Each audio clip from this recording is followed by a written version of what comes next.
Papa Dudut. Ako po si Jessica, Jess for short na lang. Matagal na po akong tagahanga ng Barangay LS. Palagi po akong nakikinig sa programa ninyo sa Facebook tuwing alas 12 ng tanghalian. Sana po ay matanggap ninyo ang sulat ko na ito at magkaroon ako ng pagkakataon na maibahagi ang aking kwento. Hindi po ako lumaki sa marangyang pamilya. Ang mga magulang ko po ay parehong magsasaka at ang natapos ko lamang po ay high school. Mula pagkabata, tumutulong na po ako kina mama at papa sa mga gawaing bukid. Hindi man kami mayaman, masaya naman kami sa buhay namin sa probinsya. Sariwang hangin, maganda ang mga tanawin at tahimik ang paligid. Wala po akong reklamo sa naging buhay namin sa probinsya. Pero noong nakapagtapos na po ako ng high school ay hindi na kinaya nila mama at papa na ipagpatuloy yung pag-aaral ko. Hindi ko po maiwasang malungkot pero wala rin naman akong magagawa. Mahal ko ang probinsya pero alam naman po natin na hindi kalakihan ang kita doon. Kaya't nag-decide po akong pumunta sa syudad para maghanap ng trabaho. Pinili ko po ang maging kasambahay at ang layunin ko lang noon ay makapag-ipon ng pera para mapaayos yung bahay namin at makapagtayo ng maliit na negosyo para kina mama at papa. Gusto ko kasi na hindi na magtrabaho sa bukid sina mama at papa lalo na't hindi na rin sila bumabata. Nalaman ko po ang tungkol sa paghahanap ng yaya sa isang ad sa dyaryo. Dali-dali ko pong tinawagan ng numero na nakalagay sa ad. Babae yung sumagot ng phone at pagkatapos ng mahabang usapan ay sinabi niya sa akin na pag nagustuhan daw niya ako. Sobra po akong nainganyo at confident po ako noong mga panahong yon na magugustuhan nila ako. Kasi masipag ako pagdating sa mga gawaing bahay. Kinabukasan noon ay nanghiram ako ng pera sa kapitbahay namin at lumuwas papunta ng syudad. Nangako din ako kina mama at papa na buwan-buwan ako magpapadala ng pera sa kanila para sa mga pangangailangan nila sa bahay. Noong dumating po ako sa bahay na naghahanap ng yaya, natuwa sila sa akin dahil mukha daw po akong masipag at puno ng enerhiya. At ito rin ang naging dahilan kung bakit natanggap ako bilang yaya. Napag-alaman ko din po na isang single mother ang may-ari noong bahay na naghahanap ng yaya. Dahil pumanaw na po ang asawa nito. Meron po siyang 10 years old na anak na lalaki at siya po ang naging alaga ko, Papa Dudut.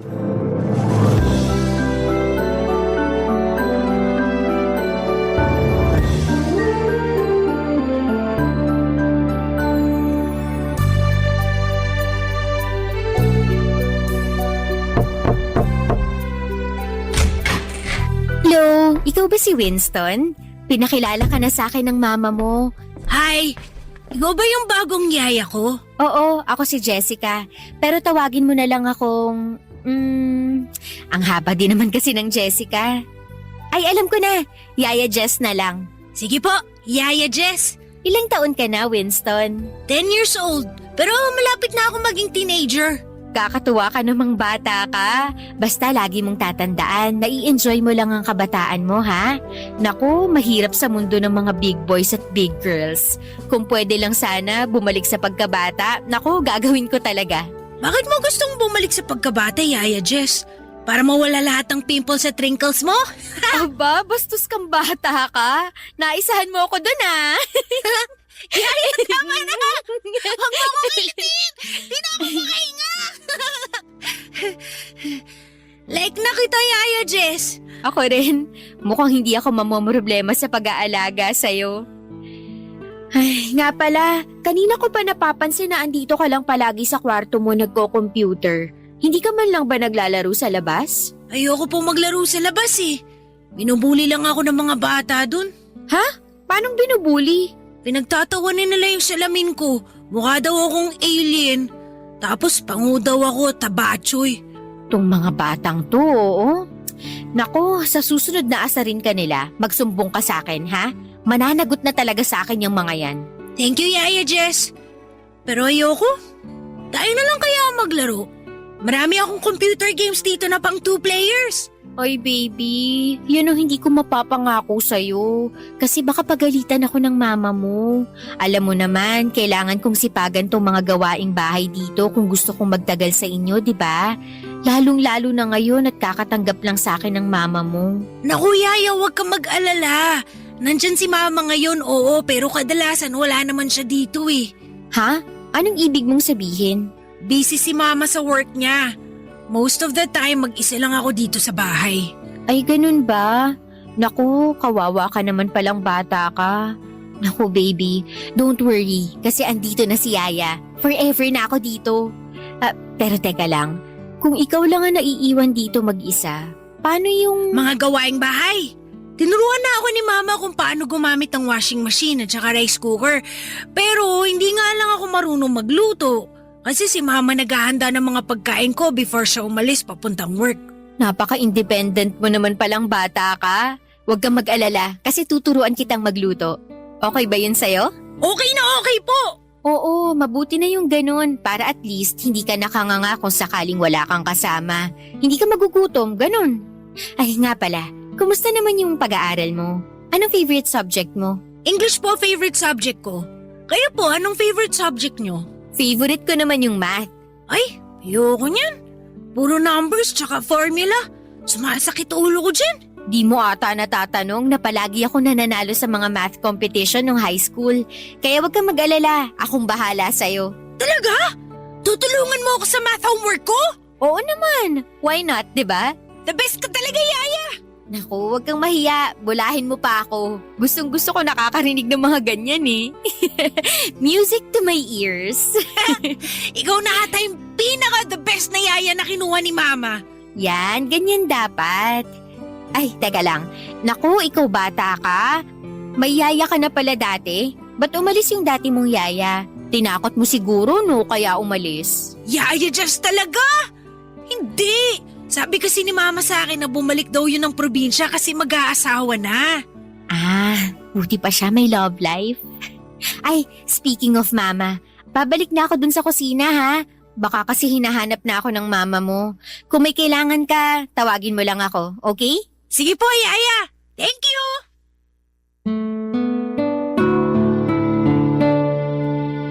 Naging maayos po ang takbo ng pamamasukan ko kina Winston. At masaya na rin po ako sa sahod ko kasi kahit papaano ay nakakatulong ito kina mama at papa. At sa totoo lang ay maganda rin naman ang kwarto ko sa bahay kung saan ako namamasukan. Hindi halatang maid's quarter. Aircon na lang po ang kulang doon at magmumukha ng kondo yon. Hindi ko na nararamdaman ang bigat ng malayo sa pamilya dahil masaya ako sa naging trabaho ko. Hinding-hindi po ako nahirapan pakisamahan ang alaga kong si Winston. Napakabait niyang bata at napaka-masunurin pa. Oo, may mga pagkakataon na pilyo siya pero hindi talaga nawawala ang respeto niya sa mga matatanda. At doon ko siya labis na hinangaan. Pakiramdam ko nga ay parang nabubuli siya ng ibang tao dahil sa sobrang kabaitan niya. Maayos po kami ni Winston pero sa totoo lang, awang-awa ko sa kanya. Palagi siyang walang kasama sa bahay dahil nga madalas ay wala ang mama niya. Nang malaman ko po na namatay ang tatay ni Winston noong 6 years old pa lamang siya, mas lalo akong naawa sa kanya. Simula noon, ang mama niya na talaga ang tumatayong nanay at tatay niya. At ramdam ko ang hirap na dinadala ng bata.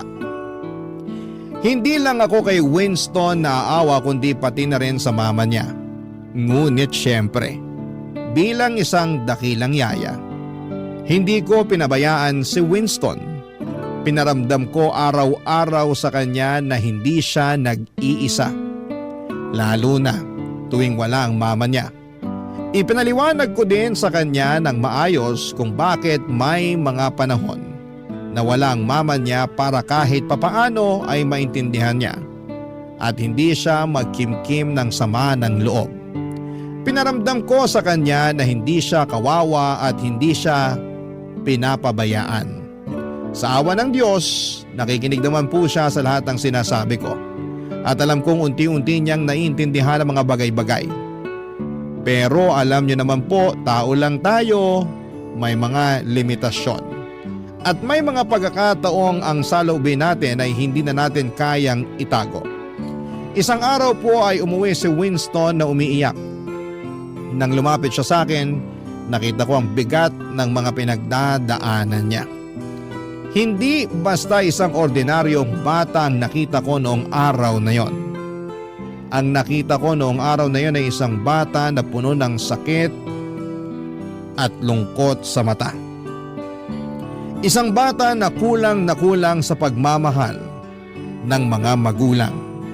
Isang bata na nangungulila sa presensya ng kanyang ina.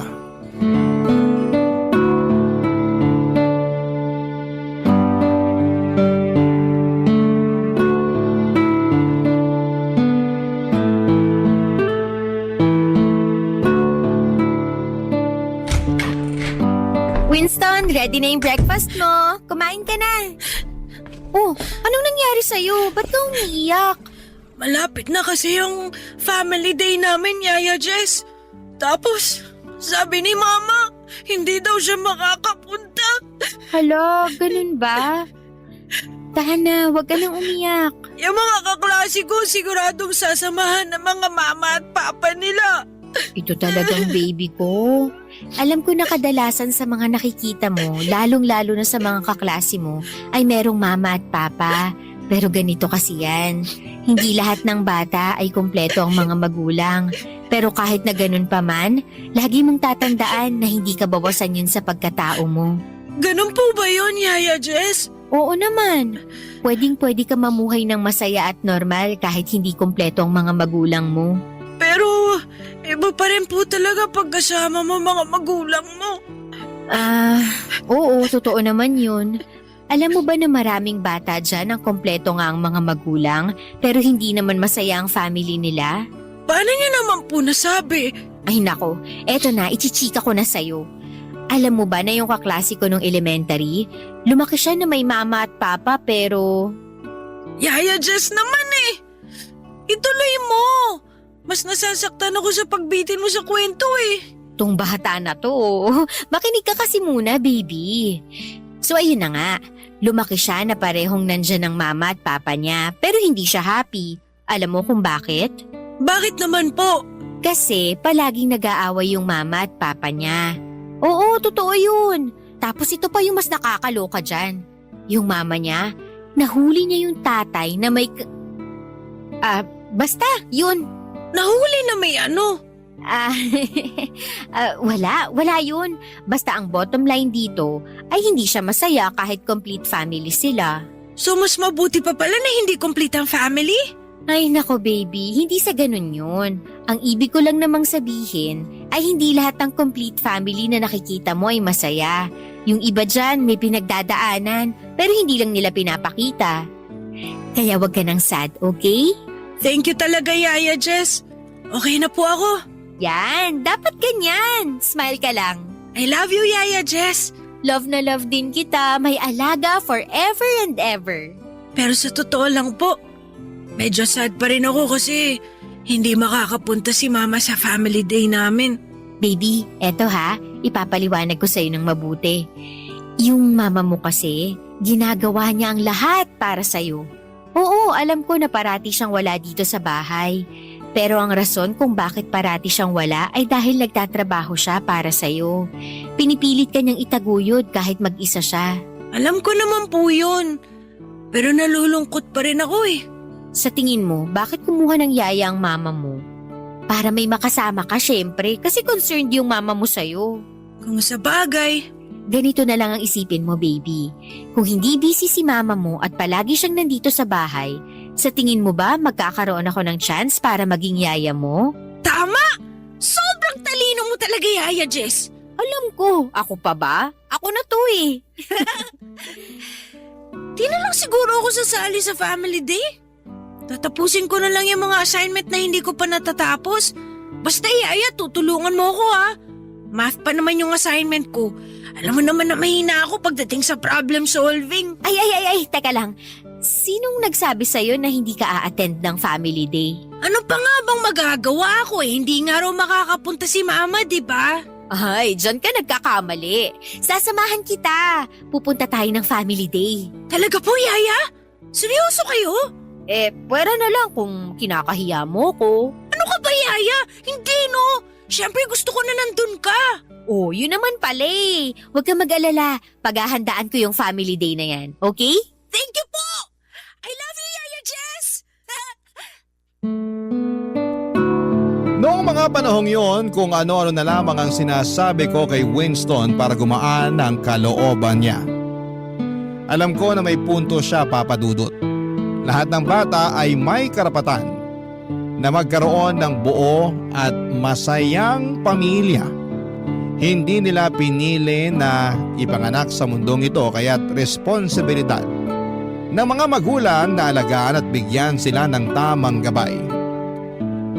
Pagdating naman sa amo ko o sa nanay ni Winston, alam kong ginagawa niya ang lahat para matugunan ang mga pangangailangan ni Winston. Ang totoo niya na awang-awa rin ako kay Ma'am kasi wala siyang katuwang sa pag-aalaga sa bata. Pero tulad nga ng sinabi ko, ginagawa ko na lamang ang lahat upang hindi magtanim ng sama ng loob ang bata sa nanay niya. At habang hindi siya nasasamahan ng nanay sa araw-araw, ako na muna ang tumatayong parang pangalawan niyang ina. Sobrang saya po ni Winston noong dumalo kami sa family day ng school nila. Parang ang saya-saya niya at ni minsan ay hindi niya naaalala na hindi buo ang pamilya niya. Sa araw na yon, tuwing may magbabalak na tanungin si Winston kung nasaan ang mga magulang niya, ako na kaagad ang sumasabat para hindi na maalala ng alaga ko. Kasi alam ko na deserve niyang mag-enjoy ng buong buo sa araw na yon. Gusto ko lang na makita na masaya siya. Pagkatapos ng family day ay naisip ko na magandang pagkakataon na yon para makausap ang amo ko. Pinag-usapan namin si Winston at naawa din siya sa bata pero sa kabila ng lahat, nagpasalamat din siya sa akin. Kasi nakikita niyang ginagawa ko naman ang lahat ng makakaya ko para gampanan ang tungkulin ko bilang yaya ni Winston. Makalipas ang ilang linggo, mas lalo lang akong naawa kay Ma'am at sa alaga kong si Winston dahil na-promote si Ma'am sa trabaho niya. Ibig sabihin, mas abala na siya sa pagtatrabaho at mas kumonte ang oras at panahon na maaari niyang ilaan para makasama si Winston. Sa kabila ng lahat ay hindi ko pa rin maiwasang humanga kay Ma'am. Sa panahon ngayon, marami ng magulang ang pinapabayaan na lamang ang mga anak nila. Pero si Ma'am kahit abala sa trabaho ay makikita mo talaga ang kanyang dedikasyon at pagsusumikap na mabigyan ng magandang kinabukasan si Winston. Hindi po madaling balansehin ang trabaho at pamilya. Pero si Ma'am, ginagawa niyang lahat para matugunan ang mga pangangailangan ni Winston. Alam kong hindi siya perpekto at may mga pagkakataon na hindi niya kayang gampanan ang lahat ng papel sa buhay ni Winston. Ngunit ang mahalaga ay hindi siya sumusuko. Batid ko na gusto niyang makasama si Winston, kaya nga lang, ang trabaho niya ay isang malaking responsibilidad. Barangay Love Stories. Barangay Love Stories. At dahil nga po sa naging sobrang busy si Ma'am sa trabaho, sa akin na niya pinapaubaya ang paghatid at sundo kay Winston sa school. Naalala ko pa nga na tinanong ko siya kung bakit hindi na lang niya pasakayin si Winston sa school bus. Pero ang sabi ni Mama ay mas kampante raw siya kung ako na lamang ang kasakasama ni Winston. May punto naman siya. Kasi siguro ako na atang naging super yaya na tagapagligtas ng mga batang naiwan sa bahay. Joke lang po, Papa Dudut. Pero seryoso, mula nang maging ganon ang setup ay nagiging parte na ng araw-araw ko ang mag-tricycle kasama si Winston papunta sa school niya. Kasi 15 minutes lang naman ang layo ng school sa bahay nila. At sa awa ng Diyos, mas naiintindihan na ni Winston ang sitwasyon ng mama niya. Hindi siya nagkikimkim ng sama ng loob at hindi nagbago ang pakikitungo niya sa nanay niya. Kung paano niya ako pakitunguhan, ganon din siya sa akin at doon ko talaga nahanap yung hirap at saya ng magulang. Kahit na hindi ako ang tunay na magulang, ramdam ko pa rin yung pagmamahal at pagkalinga kay Winston. Pero sa totoo lang po ay parang mas favorite ako ni Winston noong mga panahong yon. Joke lang po. Sana po ay hindi ninyo masamain ang sinabi ko. Wala akong intensyon na higitan si ma'am. Ang gusto ko lang ay maramdaman ni Winston na maraming nagmamahal sa kanya. At hindi siya nag-iisa. Gusto ko siyang iparamdam na may buong pamilya na nagmamahal sa kanya. Kahit na hindi buo ang pamilya niya. Ganon ko po siya kamahal, parang sarili kong anak. Isang araw noong hinatid ko si Winston sa eskwela, ay hindi ko inaasahan na may mangyayari pala sa akin na makapagpapabago sa takbo ng buhay ko. Ang tadhana nga naman, minsan nakakalungkot pero minsan ay nakakatawa din, Papa Dudut.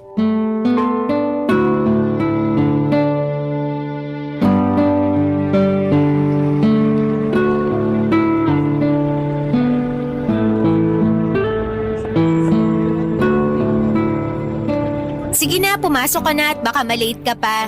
Opo, Yaya. Ay, sandali lang. Baka makalimutan mo pa to. Ito nga pala yung lunchbox mo. Tapos, ito naman yung tubig mo.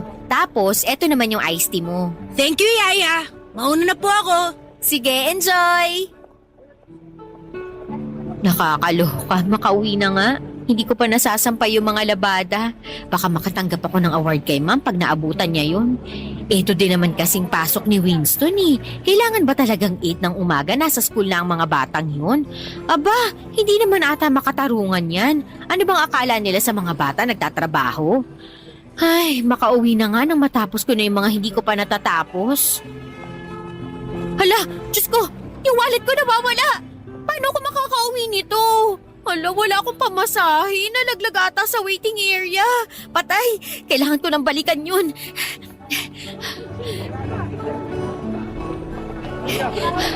Diyos ko, hiningal ako dun ah. Buti na lang at nandito na ako. Ay, nasa na kaya yung wallet ko? Miss, excuse me. Sa'yo ba to? Uy, yung wallet ko! Akala ko ninakaw na eh. Thank you talaga ha. Thank you, sobra. Sandali lang. Paano mo naman nalaman na wallet ko nga to? Binuksan ko tas nakita ko yung picture mo sa loob. Ang ganda mo pala. Pero mas maganda ka sa personal. Nako kuya, tigil-tigilan mo nga ako. Baka maniwala pa ako sa'yo eh. Nga pala, ano ginagawa mo dito, miss? Yung alaga ko kasi dito nag-aaral. Tapos nung pauwi na ako, saka ko namalayan na naiwan o nalaglag ko na pala yung wallet ko dito sa waiting area. Mabuti na lang talaga at ako yung nakapulot.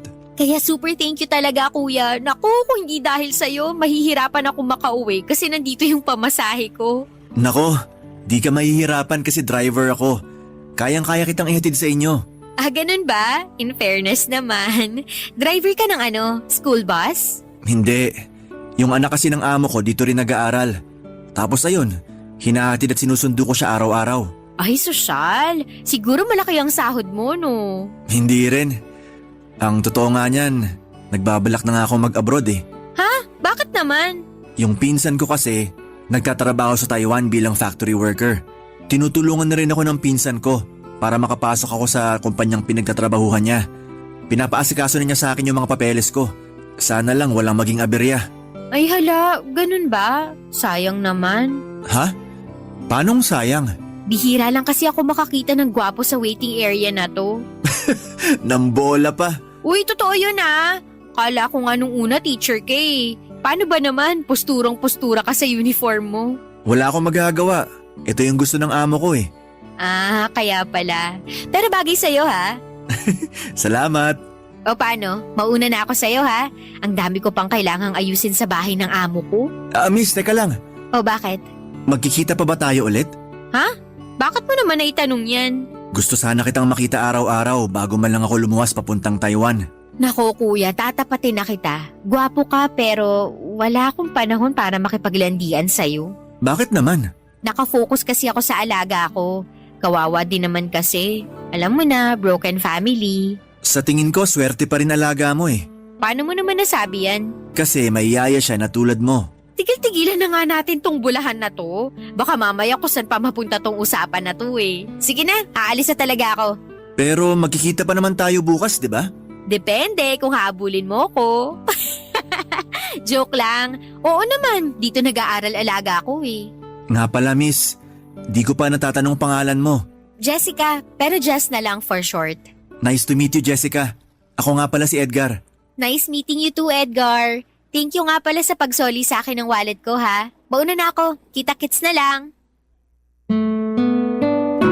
Aminin ko, Papa Dudut, na nalaglag ang panty ko sa usapan namin ni Edgar na yon. Paano ba naman kasi sobrang gwapo niya, ang ganda ng katawan. At pakiramdam ko ay natutunaw ako tuwing tinititigan niya ako. Lalo akong kinilig noong may napansin akong papel sa loob ng wallet ko at may nakalagay na phone number doon. Siyempre nagtaka ako. Kaya naman sinubukan kong i-text ang number na yon. At doon ko napag-alaman na kay Edgar pala yon at sinadya niyang ibigay sa akin ang number niya. Mga lalaki nga naman, kaya maraming babayang nasasaktan kasi talagang alam nila kung paano kunin ang loob mo. Sa totoo lang, kahit gwapo at mabait si Edgar at kahit crush ko siya, hindi ko iniisip na magkarelasyon kami. Kasi ang priority ko talaga ay ang trabaho ko at ang alaga kong si Winston. Pero paminsan-minsan, nakakabagot din sa bahay. Lalo na kapag tapos na ako sa mga gawaing bahay. Kaya nire-replyan ko na si Edgar at madalas din kaming magkita sa waiting area habang hinihintay ko si Winston at habang hinihintay din niya ang anak ng amo niya. Madalas kaming magkwentuhan ni Edgar tungkol sa trabaho namin. Napag-alaman ko na 5 taon na pala siyang single at ang gusto niya sa buhay ay ang magkaroon ng sariling pamilya. Pero sa tingin niya ay hindi siya makakabuo ng pamilya kung patuloy siyang magiging driver. Kasi hindi naman daw ganun kalaki ang sahod niya, kaya naisipan niyang magtrabaho sa Taiwan bilang factory worker. Gusto niyang makapag-ipon ng malaking pera hanggang sa makabalik siya dito sa Pilipinas. Hanga din naman ako sa kanya kasi talaga namang alam niya kung ano ang gusto niya sa buhay. Nagtuloy-tuloy po ang pagiging magkaibigan namin ni Edgar ng ilang buwan. At nang akala ko ay hanggang sa simpleng kwentuhan at biruan na lamang matatapos ang lahat. Isang araw ay pinuntahan ako ni Edgar sa bahay ng amo ko.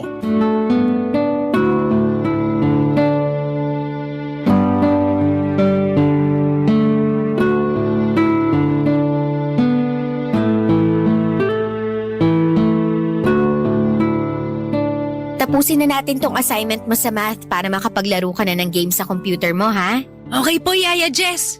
Sige, tuloy na natin to. Ay, Nakakamiss tuloy mag-aral. Kaya ikaw, mag-aaral ka ng mabuti ha? okay po, Yaya Jess. Yaya, si Mama na ba yun? Ay, hindi ko alam eh. Sabi kasi ng mama mo, mamayang gabi pa daw yung uwi niya. Dito ka lang baby, puntahan ko lang ha? Sige po. Tapusin mo na yung homework mo, babalikan kita, okay? Okay, Yaya. Andyan na, sandali lang! Nakakaloka, sino kaya to? Ay, baka naman delivery boy. Edgar? Hoy, ano ginagawa mo dito? Jessica, Loko ka, anong kailangan mo? Bakit ka nandito, ha? natatandaan mo nung nag-usap tayo dati at nakwento mo sa akin kung saan ka nakatira? Di ko aakalain na darating ang araw na mapapakinabangan ko yun. Hindi mo pa sinasagot yung tanong ko. Ano kailangan mo? Sira ulo ka? Paano kung nakita ka ni ma'am dito, ha? Eto naman, wala naman tayong ginagawang masama ah. Kahit na. Siguradong papagalitan ako ni ma'am pag nalaman niya na kinuwento ko sa'yo yung address niya. Hindi ko naman kasi lubos na akalain na pupuntahan mo ko dito, no? Huwag ka nang magalit sa akin, sorry na. Isa lang naman ang sadya ko dito eh. Ano naman yun? Jess, matagal ko na kasing gustong sabihin sa'yo to. Ang alin? Yung hindi mo ako na-replyan kagabi kasi malamang naubusan ka na ng load. Ano ka ba? Wala yun. Eto naman, hindi yun. So ano, maghuhulaan na lang ba tayo dito? Sabihin mo na kasi. Eto na nga. Jess, Nako, sinasabi ko sa'yo, pag hindi ka pa nagsalita, babalik na talaga ako sa loob. I love you. Mahal na mahal kita. Ano akala mo sa akin? Leading lady ng GMA teleserye? Dennis Trillo at Jenilyn Mercado lang? Magkamukha nga kayo ni Dennis, pero ang ganda naman ata ni Jenilyn para maging kamukha ko pa siya. Eto naman nagpapatawa pa. Hindi na nga ako nakatulog kagabi kakaisip kung paano ko aaminin sa'yo yung nararamdaman ko eh. Wait lang, ibig mong sabihin, pumunta ka dito sa bahay ng amo ko para… Para ligawan ka, oo.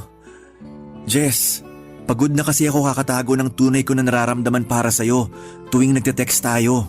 Sigurado ka na ba talaga dyan sa nararamdaman mo? Oo naman, bakit? Wala ka bang tiwala sa akin? Hindi naman sa wala akong tiwala sa'yo, pero… Pero ano? Ano ba kasi ang nakita mo sa akin? Siguro nga hindi ako pangit, pero hindi rin naman ako ganun kaganda. At isa pa, yaya lang ako. Sandali lang, huwag mong nilalang ang pagiging yaya. Marangal na trabaho yan. Jess, hindi ka naman kasi mahirap mahalin eh. Maganda ka, mabait, magaan ka usap. Nawawala ang stress ko tuwing tinetext mo ko at masinisipagan ko ang trabaho ko ng dahil sa'yo. Ay, sige, ipagpalagay na natin na sasagutin kita. Pero Edgar, nagbabala ka magtrabaho sa Taiwan, di ba? Ano na lang ang mangyayari sa relasyon natin kung sakasakali? Tatapatin na kita, magaan din ang loob ko sa'yo at napakaswerte ng kahit sinong babae na maging boyfriend ka. Pero hindi ko kaya ang long distance relationship. Sa totoo lang napag-isipan ko na yan at balak na talaga kitang kausapin tungkol dyan. Jess, sana wag mong masamain tong sasabihin ko sa'yo ha. Alam mo, kinakabahan na ako sa'yo. Ano ba yun ha? Nakausap ko kasi ang pinsan ko nung isang araw at willing siya na tulungan tayo pareho para makapagtrabaho tayo sa Taiwan. Nasisiraan ka na ba ng bait? Hoy Edgar, kilabutan ka nga sa mga pinagsasasabi mo. Hindi pa nga kita sinasagot tapos ngayon aalukin mo pa ako na magtrabaho sa Taiwan? Pambihira ka. Hindi naman kita pipilitin na sagutin ako agad-agad. Yung sa akin lang naman, sayang din naman kasi ang opportunity kasi willing tayo tulungan ng pinsan ko. Hoy Edgar, kung sakali man na maging tayo, mas pipiliin ko na lang na tiisin ang long distance relationship kesa sa iwanan ko yung alaga ko, no? Kawawa naman siya pag umalis ako. Sige, ikaw bahala. Wala namang pilitan to eh. Pero pag-isipan mo na lang kasi di hamak na mas malaking kikitain mo sa Taiwan kung sakasakali. Naloka po ako sa mga sinabi sa akin ni Edgar noong araw na yon, Papa Dudut. Ewan ko ba. Aminin ko na natutuwa ako noong inamin sa akin ni Edgar na mahal niya ako. Kasi totoo lang ay ganon rin naman ang nararamdaman ko para sa kanya. Pero noong inalok niya akong magtrabaho sa Taiwan kasama siya ay doon ako talaga naloka. Oo, unti-unti na akong napamahal kay Edgar pero hindi matutumbasan ng kahit na anong relasyon ang pagiging yaya ko kay Winston. Sobra akong masasaktan kapag dumating ang araw na kailangan kong iwanan ang batang yon. Kung pwede ko lang sanang samahan si Winston hanggang sa pagtanda ko ay gagawin ko talaga. Ang hirap tanggapin na balang araw ay kailangang iwanan ko siya at hindi ko alam kung kaya ko yon. Pagdating naman kay Edgar, hindi siya nagsawa sa panliligaw sa akin. Kung ano-ano na ang mga tinetext at ibinibigay niya para lamang may pakita na talagang mahal niya ako. Makalipas ang ilang buwan ay bumigay ako at sinagot ko na rin siya. Noong mga panahong yon, alam ko na malamang masasaktan ako kapag umalis siya para magtrabaho sa Taiwan. Pero kahit na ganoon ay naisip ko na mas matitiis ko pang mawala si Edgar kesa mawala ang alaga ko na si Winston. Kay Winston ko naranasan ang pakiramdam ng pagiging isang tunay na ina. Alam ko rin na masaya siya at komportable siya sa akin bilang yaya niya. Tama naman si Edgar na di hamak na mas malaki ang kikitain ko sa Taiwan. Pero hindi ko kayang isakripisyo ang pagiging pangalawang ina kay Winston. Hindi matutumbasan ng kahit na anong halaga ng pera ang pagiging yaya ko sa batang yon. Noong mga panahong yon ay sapat na sa akin na nakapagpapadala ako ng pera sa mga magulang ko sa probinsya. Wala akong utang at wala akong mga luho. Kaya kahit na hindi ganoong kalaki, ang sahod ko bilang yaya okay lang sa akin. Ang mahalaga sa akin ay makasama ko si Winston Papadudot at magampanan ko ang papel ko bilang pangalawang ina para sa kanya. Barangay Love Stories. Barangay Love Stories. Naging okay na ang takbo ng buhay ko, Papa Dudut. As usual, yaya ako ng napakakulit na batang si Winston. At tuwing day off ko naman ay lumalabas kami ni Edgar para mag-date. Nang mga panahong yon ay pakiramdam ko ay parang perfect na ang lahat. Hindi na rin ako kinukulit ni Edgar na sumama sa kanya papunta ng Taiwan. Napagkasunduan namin na mag-long distance relationship na lamang kami. Pinangako ni Edgar na mag-iipon siya para makapagpatayo kami ng bahay at makapagpakasal at sumang-ayon ako sa plano niyang yon. Pero Papa Dudut, hindi ko alam na may darating pa pala na pagsubok na yayanig sa buhay ko. Ilang linggo lang ang lumipas, tumawag sa akin si Papa at sinasabi na may stage 1 breast cancer daw si Mama. Sobra akong nanginig at naiyak nang marinig ko ang napakasamang balita na yon.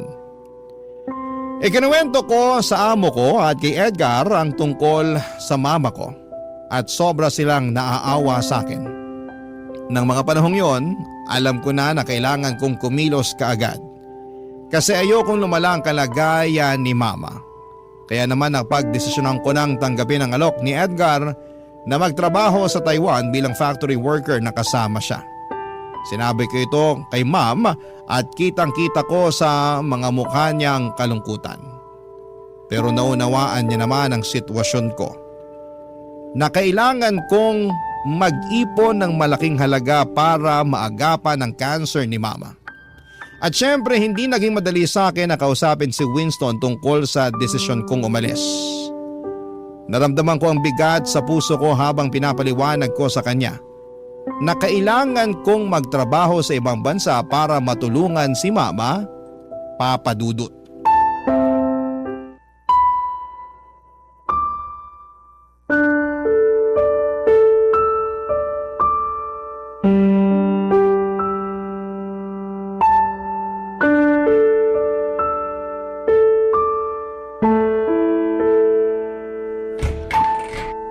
Winston? Yaya, tamang-tama may bibigay po ako sa inyo. Winston, may gusto sanang sabihin si Yaya sa'yo. Ano po yun? Winston, kasi... Yaya? Bakit po kayo umiiyak? Okay lang po ba kayo? Ganito kasi yun. Magbabakasyon muna si Yaya, ha? Saan naman po kayo pupunta? Ang nanay kasi ni Yaya may breast cancer. Malubha na sakit yun. Kaya kailangan ko munang magbakasyon sa malayong lugar para makapag-ipon ako ng malaking pera para sa pagpapagamot ng mama ko. Ibig niyo pong sabihin, iiwan niyo na po ako? Alam mo naman na para mo na akong pangalawang ina, di ba? Kung wala lang sanang sakit ang mama ni Yaya, hindi kita iiwan. Alam mo yan. Yaya, please! Huwag na po kayong umalis! Papakiusapan ko si Mama na tulungan ka. Huwag niyo na po ako iiwan, please! Hindi kasi ganun kadali yun eh. Huwag kang mag-alala kasi palagi kitang i-video call, okay? Isipin mo na lang na parang nagbabakasyon lang si Yaya. Bakit? Saan po kayo pupunta? Pupunta si Yaya sa Taiwan. Hindi ka ba masaya para kay Yaya? Makakakita na si Yaya ng snow. Wala naman po atang snow sa Taiwan eh. Oy, ano ka ba? Meron yan. Pag sinabi kong meron yan. Okay? Yaya talaga. Mamimiss ko po kayo. Ayoko po. Ako din. Sobra. Basta ha, huwag mong bibigyan ng sakit sa ulo ang mama mo, ha? Promise ko po yan. At saka, tandaan mo lahat ng tinuro ko sa'yo. Di ba matagal mo na napangarap ang maging teenager? Eto na yung chance mo. Mas gugustuhin ko po ata na maging bata habang buhay na kasama kayo kaysa maging teenager na wala kayo. Eto naman, huwag mo nang paiyakin si Yaya. Wala na pong tutulong sa akin sa mga math assignments ko. Winston, huwag ka na mag-alala kasi nag-usap na kami ng mama mo at pinangako niya na tutulungan ka niya. Okay? Yaya, magkikita pa ba tayo ulit? Tong bata na to talaga. Oo naman. Hindi naman mamamatay si Yaya eh. Huwag kang mag-alala. Kasi kapag nakabalik na ako dito galing Taiwan, ikaw ang pinakauna kong hahanapin. Talaga ba? Promise yan. Yaya, wag na lang po kayo umalis, please. Balang araw, maiintindihan mo rin kung bakit ko kailangan gawin to. Yaya. Hinding-hindi magbabago ang pagiging pangalawang ina ko sa'yo. Yan ang palagi mong tatandaan, ha? I love you po, Yaya Jess. Ako din. Mahal na mahal kita. Oo nga po pala. Tungkol nga pala po dun sa bibigay ko sa'yo. Ay, oo nga pala. Sorry, masyado kasing naging emotional si Yaya. Bakit? Ano ba yun? Alam niyo po ba kung anong date ngayon? Sandali lang, tingnan ko lang tong cellphone ko. May 11. Bakit mo naman naitanong yan? Pinag-ipunan ko po talaga to ng 1 week gamit ang allowance ko para mabili ko tong mga bulaklak. Yaya Jess, Happy Mother's Day po! Oo, ikaw talagang bata ka. Mamimiss kita, sobra. Basta, promise niyo po na babalikan niyo ako ha? Na magkikita pa tayo ulit. Promise yan. Ipangako mo rin na wag mong kakalimutan si Yaya, ha? Pag-iisipan ko po. Ah, ganon ha? Ay, Jess naman, tama na po! Napaka-pilyo mo talagang bata ka. Kahit kailan ka talaga. Nang mga panahong yon, Papa Dudut, ay nakuha ko pang magbiro kay Winston. Pero ang totoo niyan ay durog na durog ang puso ko sa desisyon kong iwanan siya. Nakiusap ako sa amo ko na sana'y samahan niya si Winston sa kwarto niya sa mismong araw na aalis ako sa bahay nila. Kasi ayokong maramdaman ng bata na nag-iisa siya. Gaya ng inaasahan ko'y nadurog na naman ang puso ko sa puntong hindi ko na kayang tignan si Winston dahil may kirot sa puso ko tuwing tinitignan ko siya. Pero kinailangan kong maging matapang para sa mama ko upang makasurvive siya sa sakit niyang breast cancer. Pagkatapos kong umalis sa bahay na pinagsisilbihan ko ay doon ako tumira sa inuupahang kwarto ni Edgar. Nang mga panahong yon ay buong-buo na ang desisyon ko na pumunta ng Taiwan para magtrabaho bilang factory worker kasama si Edgar. Ang pinsan mismo ni Edgar ang tumulong sa amin. Pinautang niya kami para sa lahat ng gastos namin hanggang sa makapunta kami ng Taiwan.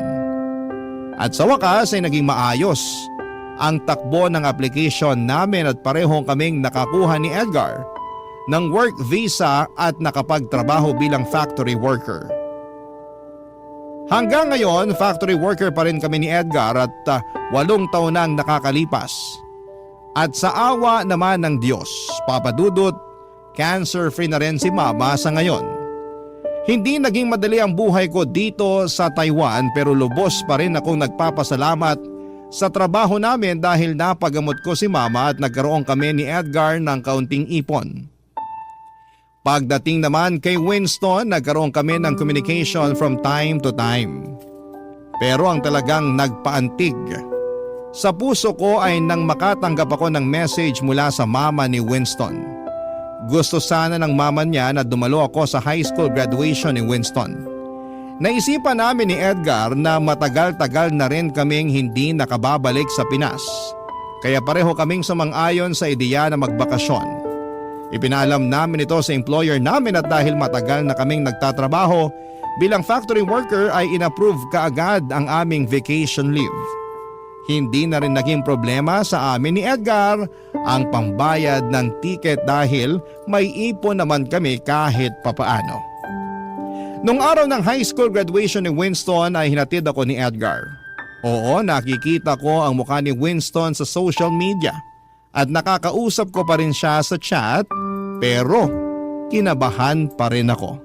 Kasing hindi ko sinabi sa kanya na sosorpresahin ko siya sa araw ng graduation niya, Papa Dudut.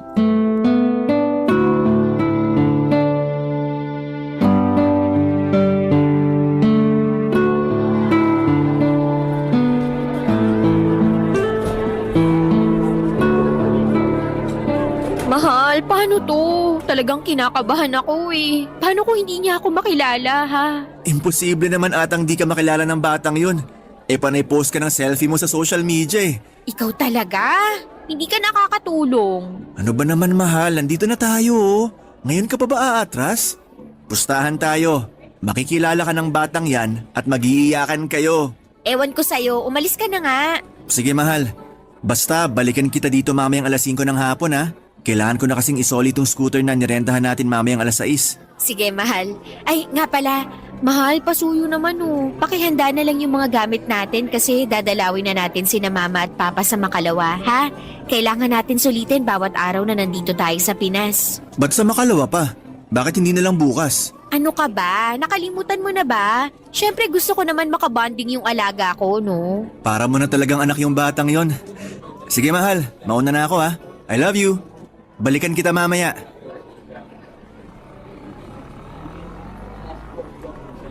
Yaya Jess? Yaya Jess, ikaw nga! Winston!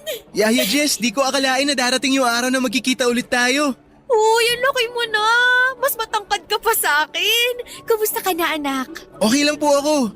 Kayo po, kumusta? Yaya, sobrang namiss ko po kayo. Ako din, naku, kung alam mo lang kung gaano kitang namiss. Yaya, di ba? Nangako kayo sa akin na babalikan niyo ako. Sobrang natutuwa po ako kasi tinupad niyo yung pangako niyo. Sa graduation ko pa. Naku, magpapasalamat ka sa mama mo kasi siya yung nagsabi sa akin na graduation mo ngayon. Bilang pangalawang nanay mo, sa tingin mo ba palalampasin ko yun? Thank you nga po pala. Salamat kasi hindi niyo pinarana sa akin na galing ako sa broken family.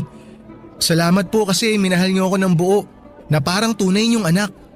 Salamat din po kasi kayo yung tumayong mama ko nung mga panahong busy si mama sa trabaho niya. Tsaka nung panahong sobrang kailangan ko ng pagmamahal ng isang ina. Ikaw talaga, hindi ka pa rin nagbabago. Pinapaiyak mo pa rin ako. Kakainis ka. I love you po, Yaya Jess. Mas mahal kita, anak. Basta promise ko sa'yo na Na ano po, Yaya? na ikaw ang magiging panganay ko forever. Yaya Jess naman eh. Hindi pa nga po nagsisimula yung speech ko, pinapaiyak niyo na po ako. Speech? Opo, ako po yung valedictorian namin. Magbibigay po ako ng speech mamaya. Totoo? Sobrang proud ako sa'yo, Winston. Congratulations, anak. Thank you po, Yaya Jess. Ang sarap din po pala sa pakiramdam na tinatawag niyo akong anak. Alam ko na tinatawag niyo na ako ng ganyan dati pero mas naramdaman ko po siya ngayon. Para tuloy nararamdaman ko na dalawa yung nanay ko. Siyempre naman. At yun nga ang maganda dun eh. Dalawa ang nanay mo, di ba? Oo nga po eh. Ay, Yaya, kumusta po pala buhay niyo ni Manong Edgar sa Taiwan? Uy, paano mo naman nalaman yung tungkol sa amin ni Kuya Edgar mo? Best friend ko po kasi from elementary to high school yung batang pinagdadrive ni Manong Edgar noon. Tapos ayun po, nakwento niya sa akin yung tungkol sa inyo. Tsaka isa pa po, panay ang post niyo ng picture sa social media eh. Halos hindi ko na nga po kayo mamiss kasi kayo na lang po laman ng newsfeed ko. Naku, ikaw talagang bata ka. Pareho kayo ng ugali ng Kuya Edgar mo. Babalik yun mamaya pagkatapos ng graduation mo. Ipapakilala kita doon, ha? Pero nak, wag mong tatawagin na Manong yun. Magagalit yun. Ay, sige po, Kuya Edgar na lang. At ikaw, kumusta ka na? Siguro may girlfriend ka na, no? Opo, meron na po. Binata ka na talaga. Dati, palagi ka lang nakaupo sa harapan ng computer mo. Pero ngayon, may girlfriend ka na. Valedictorian ka pa. Tapos dati, nagmamadali ka pang maging teenager. Ang bilis ng panahon. Sobra. Grabe talaga. Ay, nga po pala. May hihilingin po ako sa inyo kung okay lang po. Ano yun, anak? Pwede po bang Nanay Jess na lang po ang itawag ko sa inyo? Ikaw talagang bata ka. Dapat noon mo pa naisip yan eh. Siyempre naman, ano ka ba? I love you po, Nanay Jess. I love you din, anak. Halina po kayo sa loob. Nag-aantay na sa atin si Mama dun. Tara! Papa Dudut, sobra po akong naiyak sa speech ni Winston ng graduation niya, Papa Dudut. Pareho niya kaming pinasalamatan ng mama niya at hindi ko napigilang yakapin siya pagkatapos ng speech niya. Sobra din pong natuwa ang dati kong amo noong nakita niya ako. Labis po akong natutuwa sa naging kalagayan ni Winston dahil dito ko na napatunayan na naging mabuti akong yaya sa kanya. Wala siyang sama ng loob sa kahit na kanino at napaka-positive ng batang yon. Dito ko talaga na-realize na ang pagiging yaya ay higit pa sa ordinaryong trabaho. Ang pagiging yaya ay isang misyon na humuhubog sa pagkatao ng mga bata. Napakahalaga ng role ng isang yaya sa pagbuo ng karakter at kinabukasan ng isang bata. Kaya kung may mga yaya man na nakikinig ngayon, sana po ay ma-realize ninyo na hindi dapat minamaliit ang pagiging kasambahay. Kasi kayo ang nagsisilbing gabay sa mga bata. Kayo ang nagbibigay ng aral sa kanila na dadalhin nila sa panghabang buhay. Sa mga yaya na nakikinig ngayon, saludo ako sa inyo at ngayon po ay nakabalik na nga po or nakabalik na kami ni Edgar sa Taiwan at patuloy pa rin naman po ang komunikasyon ko kay Winston. Kahit malayo kami sa isa't isa, hindi kami nawawala sa buhay ng isa't isa at palagi ko siyang tinatanong kung kumusta siya. Napuntahan ko rin sina mama at papa sa probinsya noong nasa Pilipinas ako at sa awa naman ng Diyos. Malusog at masaya sila sa ngayon. Ilang buwan na lang po ay mag-expire na ang kontrata namin ni Edgar dito sa Taiwan dahil sapat na ang naipon namin na pagdesisyonan na po namin na bumalik na ng Pilipinas. Napag-isipan namin ni Edgar na pagtayo ng maliit na negosyo gamit ang aming savings. Hindi pa po namin napagdidesisyonan kung anong klaseng negosyo pero isang bagay lamang ang sigurado. Babalik po kami ng Pilipinas sa loob lamang ng ilang buwan. At para naman po sa aming dalawa, napagdesisyonan din po namin ni Edgar na ipaayos ang bahay ng mga magulang ko sa probinsya at doon na rin po kami titira. At doon na rin magnenegosyo nang sa ganoon ay malapit ako sa mga magulang ko.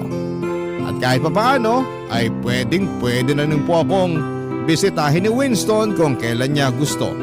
At syempre po, hindi mawawala ang balak namin ni Edgar na magpakasal this year. Sobrang excited na po ako sa mga magagandang bagay na naghihintay sa akin, Papa Dudut. Maraming salamat po sa platform na ibinigay ninyo sa amin upang maibahagi po namin ang mga naging karanasan namin sa buhay. Ang inyong forever na kapuso at kabarangay, Jess. Dear Papa Dudut, ako po si Ruby at naisipan ko pong sumulat sa inyo kasi tingin ko ay kailangan ng mga kabarangay na nakikinig sa programa ninyo na maging babala ang naging karanasan ko, lalo na sa mga kababaihan. May pagkakamali po akong nagawa sa buhay na pinagsisisihan ko at gusto kong hindi ito maulit sa ibang tao, Papa Dudut. Meron po akong boyfriend si Harold, matagal na po kaming mag-on at nakapag-decide po kami na mag-live-in lalo na at pareho namang kaming may trabaho sa call center. Pareho kaming agent na dalawa, Papa Dudut, pero magkaiba lang kami ng kumpanya. Nagkikita lamang kami pagkatapos ng shift namin. Naghahanap kami ng mga murang paupahan sa QC na malapit lang sa pinagtatrabahuhan namin. Kasi sobrang mahal ng mga renta. Parang hindi kaya talaga sa budget pero may nakita kaming condo sharing. Sabi namin sa isa't isa na eto ay pwede naming tignan. Kinontak namin yung nag-post at pinuntahan ang condo unit. Maganda ang unit, malinis at tiyak na magkakaroon kami ng peace of mind para makapagpahinga pagkatapos ng work. Yon ang nasa utak namin ni Harold. May 2 room ang kondo, ang isang room ay may umuupa rin na isang pamilya. At magiging common area namin ang sala, kusina at banyo. Sa tingin namin ay hindi naman kami magkakaproblema sa ganitong klase ng setup. Nasa pakikisalamuha lang naman yan. Ang concern namin ay makatipid kami sa renta. At secured pa ang mga gamit namin dahil walang magnanakaw tulad ng nangyari sa akin noong tumira ako sa isang boarding house, Papa Dudut. Nakakamura ka nga pero mapapamura ka rin kapag ninakawan ka na. Sabi ni Harold sa akin na kaya namin ang buhay live-in basta't magtulungan lamang para sa future. Baka makabili na talaga kami ng unit namin o makapagpatayo sa probinsya ng bahay namin at doon na kami titira. Hindi na kami mamamasukan. Magnenegosyo na lamang kami. Masarap pa rin mamuhay sa probinsya dahil sariwang hangin at makakabili ka pa ng fresh na gulay at pati isda kapag malapit lang sa dagat tulad sa probinsya namin sa Zambales. Pero maganda na rin ang nakahanap kami ng condo sharing. Dito kami bubuo ng magandang memory bilang partner. Sabi namin sa isa't isa na dapat naming patibayin ang aming pagmamahalan at sana'y darating ang araw na magpapakasal na rin kami para legit na ang pagiging mag-asawa namin. Hindi ko makakalimutan ang araw noon na nakilala namin ang magiging kakondo share namin sa unit. Walang iba kundi si Jake, Papa Dudut.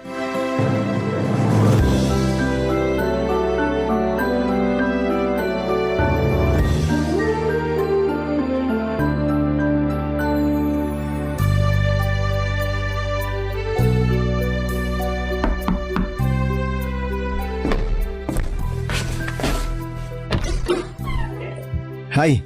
Hello! Kayo siguro sina Ruby at Harold? Oo, kami nga. Ikaw si... Jake. Ako si Jake. Pasok kayo. Salamat. Maganda tong unit, mayaman yung may-ari. Napaayos niya. Ako nga pala mga kasama nyo dito. Sinabihan ako ng may-ari na darating kayo ngayon. Nung nag-viewing kayo nitong unit, wala ako nun. Nasa school ako. May program kasi yung anak ko nun. Ay, welcome nga pala sa inyo. Kumuha kayo nitong cookies. Gusto nyo ba ng kape o juice? Ang bait mo naman, may pa-cookies pa. Salamat ha. Nag-abala ka pa. Wala yun, maliit na bagay. Sabi ko nga mas okay na magkakilala na tayo agad para walang ilangan. Sana maging magkasundo tayong 3. Sana nga. Kabado pa nga kami kanina kasi hindi namin alam kung anong klaseng housemate ang makakasama namin. Pero mukhang mabait ka naman. Nako, mabait talaga ako. Pagtulog. Biro lang. Taga saan probinsya pala kayo? Zambales. Kayo po? Sa South ako, Albay. Ang layo nyo pala. Oo, medyo. Pero dito na ako napadpad. Masaya kami kasi mabait ang makakakondo share namin. Pero seryoso, gusto ko lang ng maayos na samahan dito. Yung tipong pamilya na rin ang turingan natin. Tama. Ganun din ang hanap namin bro. Peaceful na tirahan. Tsaka makakatipid at makakaipon. Ang mahal kasi ng renta dito sa Manila. Oo, iba talaga dito sa Metro Manila. And speaking of pamilya, remind ko lang kayo ha. Yung anak kong si Liam, baka may araw na makulit yung bata kaya pagpasensyahan nyo na. Mabait naman yun pero alam nyo na, bata. Tahimik lang siya ngayon kasi naglalaro lang sa kwarto. Busy sa tablet niya. Ay, ganyan na ang mga bata ngayon. Natutuwa na sa tablet at cellphone. Pero kapag magkaanak tayo, gusto ko walang ganyan ha. Okay yan na patakaran bro.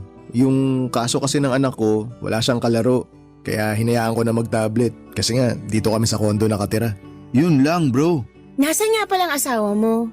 Nasa Dubai, OFW. Nagtatrabaho sa hotel doon. Ako naman work from home kaya ako ang nag-aalaga kay Liam. Kaya pasensya na talaga kayo kung minsan maririnig niyo siyang kumakanta o sumisigaw habang naglalaro. Tulad nga ng sabi ko kanina, bata eh. Ayos lang yun. Mas mabuti na yung masaya ang bahay kaysa sobrang tahimik. Tama, at least may bata nakakagaan ng vibes. Salamat kinakabahan nga ako kasi baka maabala kayo. Pero kung may problema, sabihin nyo lang. Ganun din kami bro. Sabihin mo lang kung may sablay kami. Oo, halimbawa maingay kami. O may bisita, heads up ka namin. Maganda yan, maraming salamat. Ay, nga pala, mahilig ba kayo sa kape? May espresso machine ako sa kitchen. Gamitin nyo lang kung kailan nyo gusto. Ayos yan. Coffee is life bro. Ay, Totoo. same! Grabe, mukhang magka-vibes tayo dito. Yun talaga ang goal, yung magkaroon ng magandang vibes dito sa unit. By the way, may house rules din pala ako naisip. Pero mga simple lang, tulad ng schedule ng paglilinis, yung mga ganon. Walang problema sa amin yun. Mas okay nga yung may sistema para iwas gulo. Agree. Ayoko rin ng kalat, lalo na sa common area. Tsaka kung meron kayong special request, sabihan nyo lang ako. Ayoko na magkaroon tayo ng tampuhan dito. Thank you po. Wala yun. O siya, hindi ko na kayo aabalahin. Kung kailangan nyo ng tulong mag-ayos, nandito lang ako. Huwag kayong mahiyang katukin ako sa kwarto ko, ha? Tsaka gamitin nyo lang yung amenities dito, pool, gym, para hindi sayang. Salamat talaga Jake. Iba ka bro. Hindi kami sanay na ganito ka-welcoming ang housemate. Oo nga, buti na lang ikaw ang kasama namin. Pareho tayong swerte. Sige Jake, salamat ulit. Mag-aayos muna kami ng gamit sa room pero babalik kami dito mamaya para magkape. Simula nang lumipat kami sa kondo, ang dami kong natutunan tungkol sa independent living. Akala ko noon ay simple lamang basta may tirahan ay okay na. Pero hindi pala ganon kadali lalo na pagdating sa gastusin. Ang pinakaunang reality check, tubig, papadudot. Grabe. Sobrang mahal pala ng bayad dito. Yun pala hindi pa nakakonvert sa residential rate ang billing namin. Kaya pang commercial pa rin ang singil. Imagine mo yun halos doble ang binabayaran namin kesa sa normal na household. Kaya kahit gaano ko ka-enjoy ang maligo ng matagal ay kailangan ko nang mag-adjust. Konting banlaw, konting tipid. Bukod sa issue ng tubig ay may isa pa akong natutunang mahalagang bahagi ng condo life. Ang pakikisama sa ka-condo share. Si Jake na kasama namin sa unit ay parang resident advisor namin. Hindi siya masungit pero consistent ang paalala niya sa mga do's and don'ts.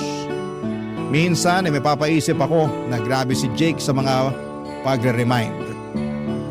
Pero naalala ko rin yung araw na naiwan ko palang nakabukas ang gripo sa kitchen at siyang nakapansin. Buti na lamang at naagapan kung hindi baka lumobo pa lalo ang water bill namin. Kailangan naming makaipon ni Harold kasi gusto rin namin talagang makasal. Ang life sa condo ay parang mini version ng real world. May mga responsibilities, adjustments at pakikisama.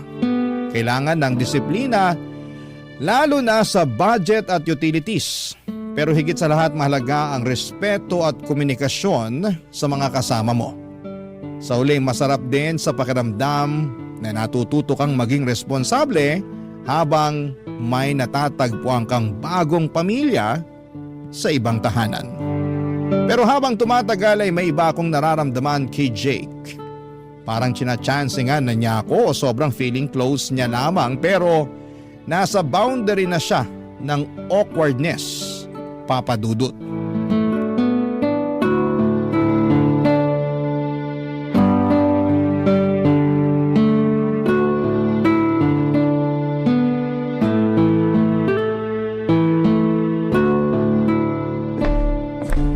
Oh, Ruby, nasan si Harold?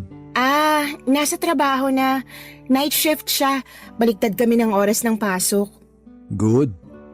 Ano po yon? Wala. Sabi ko, ikaw lang pala naiwan ngayon. Oo, gano'n na nga. Kumusta naman pagsasama niyong dalawa? Okay naman? Opo, getting stronger. Bakit po? Wala lang, curious lang. Tagal niyo na rin ha?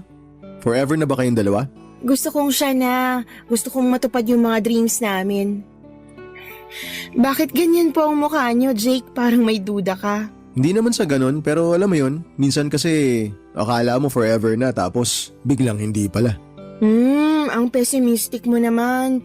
Magiging okay ang takbo ng relasyon namin ni Harold. Naniniwala ako dyan. Eto tanong lang masaya ka ba talaga sa kanya?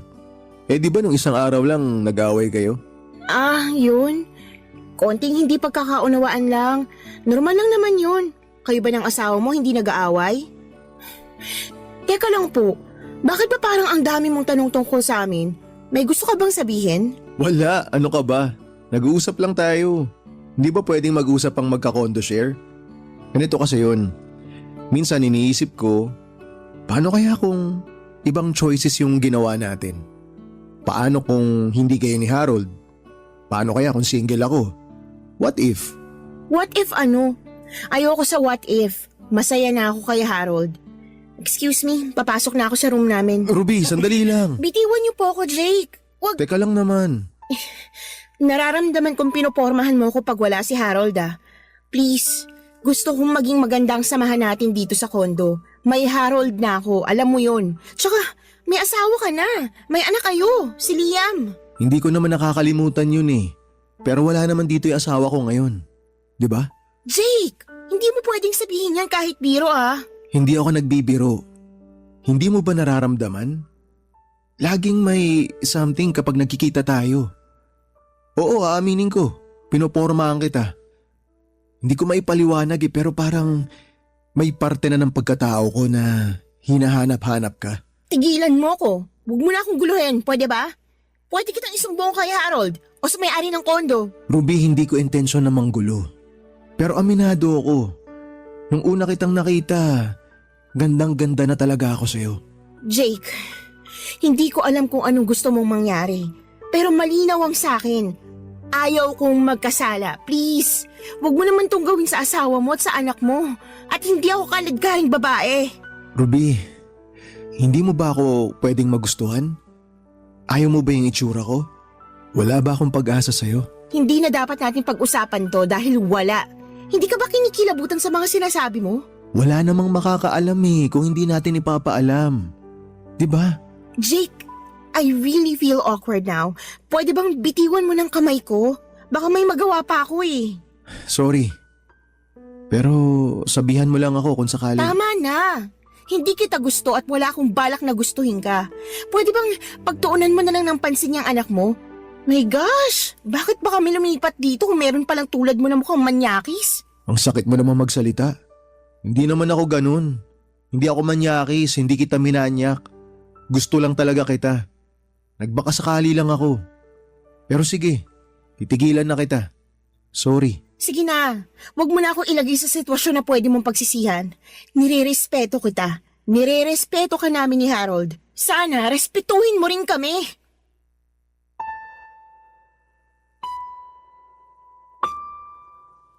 Akala ko ay hindi na uulitin ni Jake sa akin yon, Papa Dudut. Pero patuloy pa rin niya akong pinopormahan. Ang hirap kasi ng sitwasyon, kakondo share namin siya kaya hindi ko talaga maiwasang makasama siya palagi. At kapag wala si Harold ay napapansin ko na parang nag-aabang talaga siya ng pagkakataon na mas solo ako. May mga sandaling bigla na lamang lalapit si Jake sa akin, maglalambing at magbibitaw ng mga biro na parang may kahulugan. Ang awkward lalo na kapag tinitignan niya ako ng matagal at ngumingiti ng tipid. Yung tipong may ibig sabihin na hindi niya sinasabi. Ang mas mahirap pa ay hindi ko masabi-sabi kay Harold ang mga nangyayari. Natatakot akong magmukhang ako pa yung may mali o baka hindi maniwala si Harold at isipin niyang ako ang nagbibigay ng motibo. Kaya pinipili ko na lamang na manahimik kahit pa unti-unti na akong nababalisa. Saka mahirap ngang maghanap ng marerentahang maayos ang facility at medyo mura kasi nga sa condo share ay hati kami sa lahat. Pero habang tumatagal ay mas lalong nagiging mahirap pigilan si Jake. Hindi ko rin may kakaila papadudot na nakakatukso si Jake. Gwapo siya at aminado ako roon. Malalim ang mga mata niya na parang laging may binabasa sa akin. Yung tipong tititig siya at biglang magpapalipad ng biro na mapapaisip ka kung seryoso ba o nagjo-joke lang. Sa tuwing magpapakita siya ng lambing ay parang may iba siyang karisma. At ang mas mahirap tanggihan ang hubog ng katawan niya. Paano ba naman laging naka-fit na shirt at kung minsan pa ay bigla na lamang magtatanggal ng suot na pangitaas kapag mainit.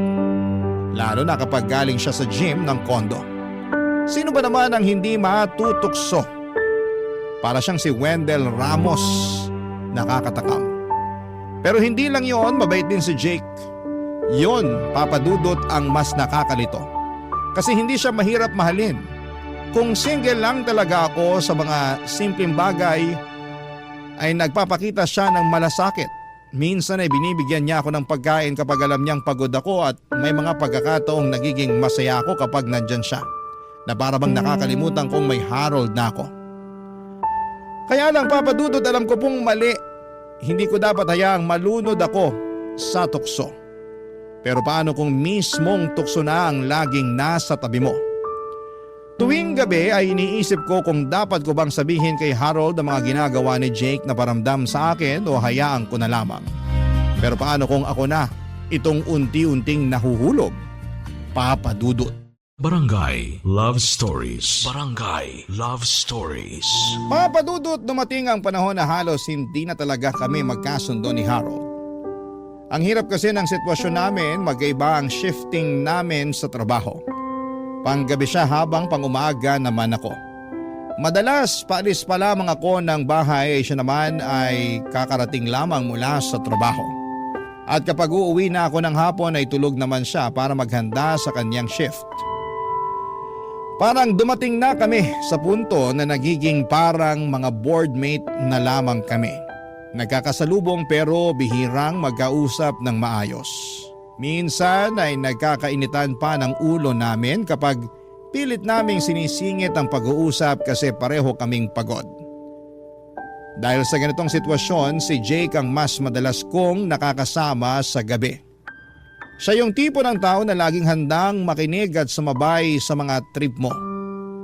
Mapakapi man yan o simpleng tambay lang. Sa totoo lang ay nakakapawi rin ng pagod ang presensya niya. Wala siyang halong pressure kapag kasama ko siya. Parang gaan-gaan lang. Nawala yung takot ko sa kanya kasi mas hindi na tulad ng encounter ko sa kanya na harapan niya talagang sinabi na gusto niya ako. Maingat na siya na hindi ako mailang. Kaya ang pagkagusto niya sa akin ay hinahayaan ko na lamang kasi masarap pala siyang kasama. Pero hindi ko rin maitatanggi, Papa Dudut, na habang lumilipas sa mga gabi ay mas nagiging komplikado ang lahat. May mga simpleng hawak sa braso na alam kong sinasadya niya dahil open naman siya sa akin na gusto niya ako. Iba ang titig niya sa akin. Nakakagulo ng isip kapag tinitignan ko ang mukha niya. Hindi ko rin maiwasang ikumpara siya kay Harold. Si Harold na dati laging sweet ay naging malayo na sa akin. Naintindihan ko naman na pagod siya sa trabaho pero hindi ko maiwasang hanapin yung dating kami. Yung masaya, laging may oras para sa isa't isa. Kay Jake ko yon naramdaman at doon ako takot. Ayokong malunod sa atensyon na binibigay niya. Tuwing gabi pag uwi ko iniisip ko kung mali na ba itong nangyayari. Pero sa totoo lang, Papa Dudut, ang hirap pigilan kapag ang lungkot mo napapalitan ng saya pero sa piling pa ng iba. At tuwing nag-aaway kami ni Harold, naiisip ko ang magandang samahan namin ni Jake. Para kasing walang linggo na hindi kami nag-aaway ni Harold noon, Papa Dudut.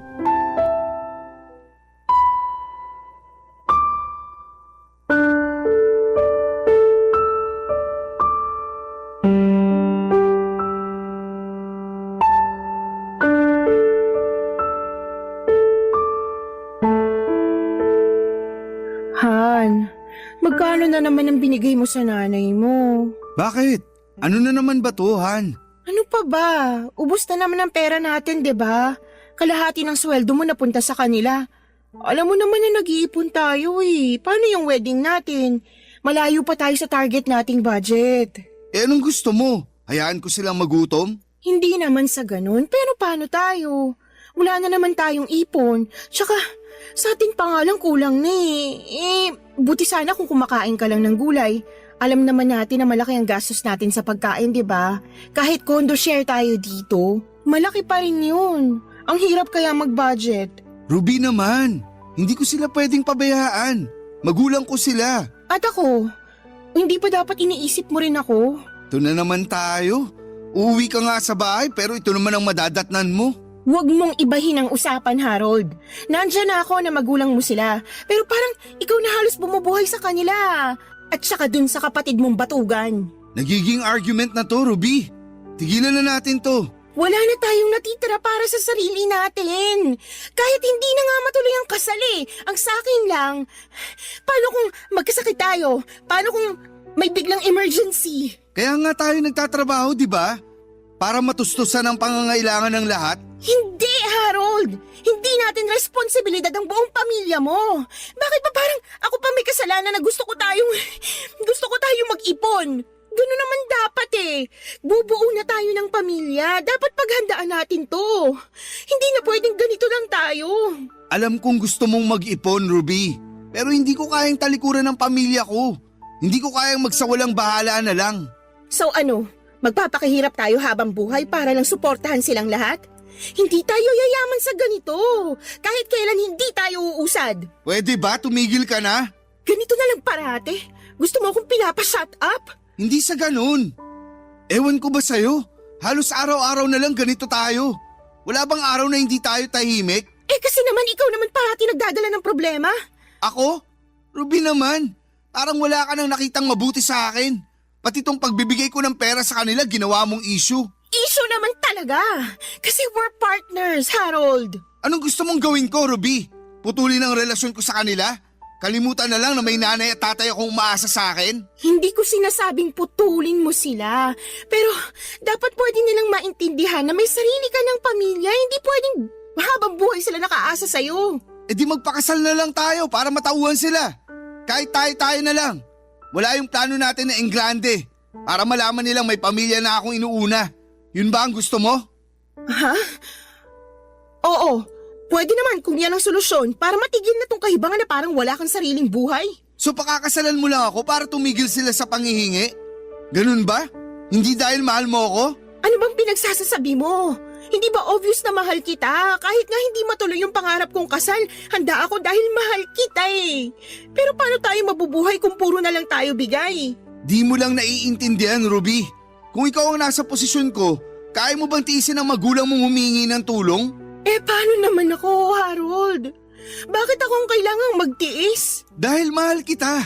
Dahil gusto ko magsimula tayo ng pamilya. Pero hindi ko sila basta iiwan.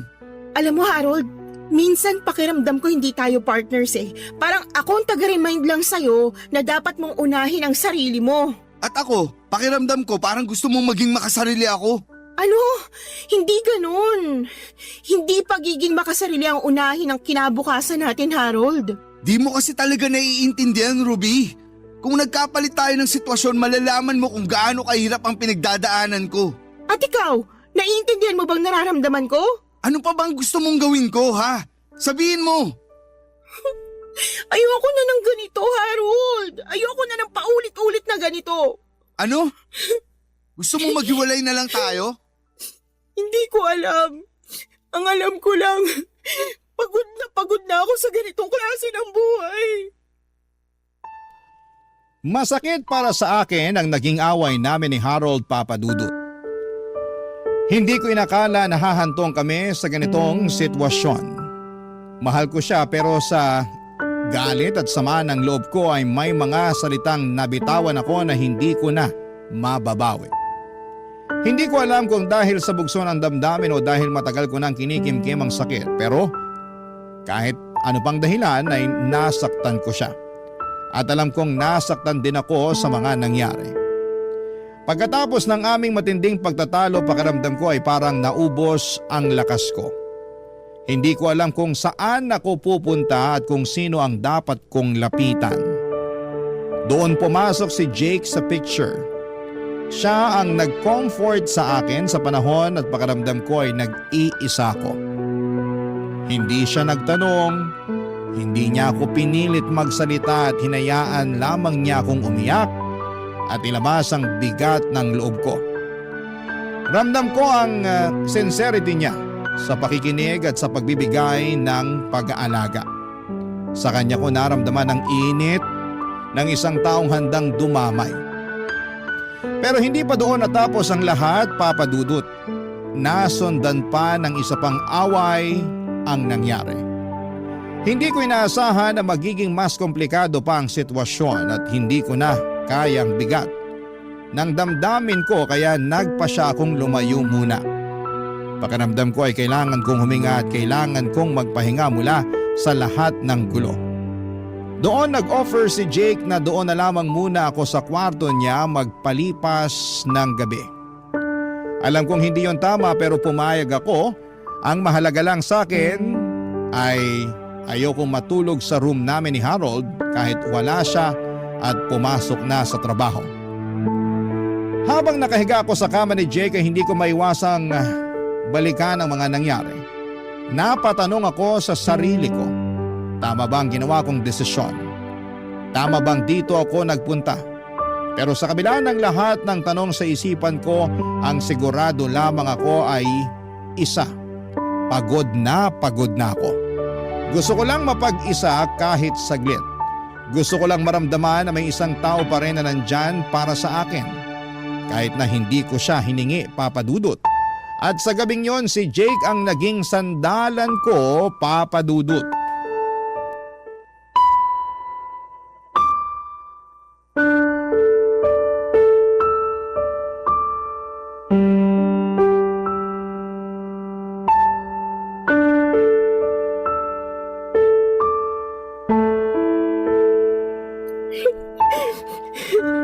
Ruby, tahan na.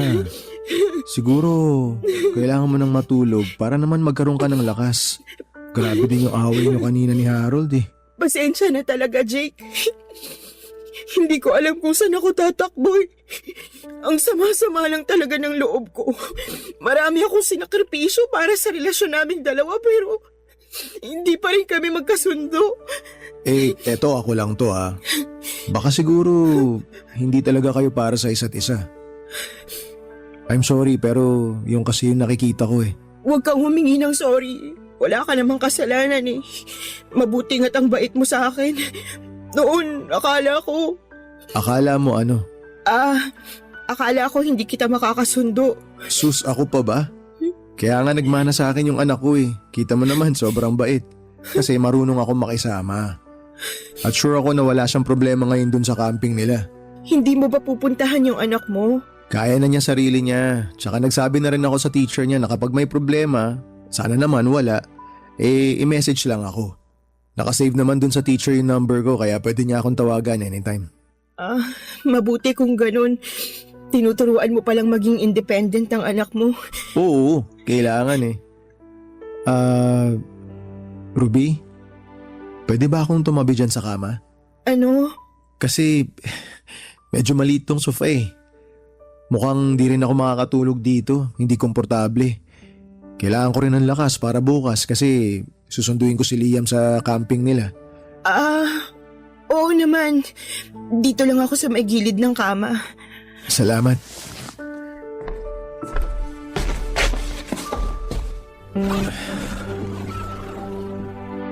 Naiilang ka pa rin ba sa akin? Alam mo, sobrang pangarap ko talaga to yung magkatabi tayo sa kama. Jake, siguro hahanap na lang ako ng hotel. Doon na muna ako. Bakit naman? Hindi mo kailangan umalis. Bakit mag-hotel ka pa? Okay ka naman dito. Wala namang ibang tao. Tayong dalawa lang. Tsaka, mas mabuti na to, may kausap ka. May katabi ka. Ayaw mo ba akong katabi? Pareho tayong may sabit. Pero nararamdaman mo rin naman yung nararamdaman ko, di ba? Jake! Ano pa bang hindi mo maintindihan, Ruby? Gustong gusto kita. At tuwing nakikita kita, lagi kong naiisip na sana single na lang ako. Sana wala akong anak, sana wala akong asawa. Gustong gusto kitang ligawan. Alam mo ba pag nag-aaway kayo ni Harold, gusto kitang protektahan. Gusto kitang yakapin, gusto kong pawiin yung sakit na nararamdaman mo. Kasi ayoko nasasaktan ka. Jake, malito. Teka, Ruby, saan ka pupunta? Natatakot ako. Wala ka namang dapat ikatakot eh. Tulad nga ng sabi ko, gustong gusto kitang alagaan. Gustong gusto kitang protektahan. Tsaka alam ko, ramdam ko na gusto mo rin ako. Sige nga, Ruby. Sabihin mo nga sa akin na hindi totoo yung nararamdaman ko. Tingnan mo ako sa mga mata. Sabihin mo na hindi mo ko gusto. Hindi to pwede. Ruby, hindi mo pa ba napapansin? Pinagtagpo tayong dalawa. Mahal na kita. Naguguluhan ako. Ruby, hindi mo ba ako narinig? Ang sabi ko, mahal kita. Alam mo, kung wala lang si Harold, pwede kitang mahalin eh. Hindi mo ako pwedeng mahalin kasi may Harold. Eh hindi pa naman kayo kasal eh. So ibig sabihin pinipigilan mo lang yung sarili mo. Pero ang totoo, mahal mo na talaga ako. Siguro. Anong siguro? Hindi ako naniniwala sa'yo. Yang nararamdaman mo wala nang pag-aalinlangan yan. Alam ko na sigurado ka na. Mahal na mahal kita, Ruby. Gusto kitang alagaan. Mahal din kita. Sabi ko na nga ba eh. Alam ko talaga na mahal mo na ako. Oo, mahal kita. Pwede ba kitang halikan, Ruby? Jake.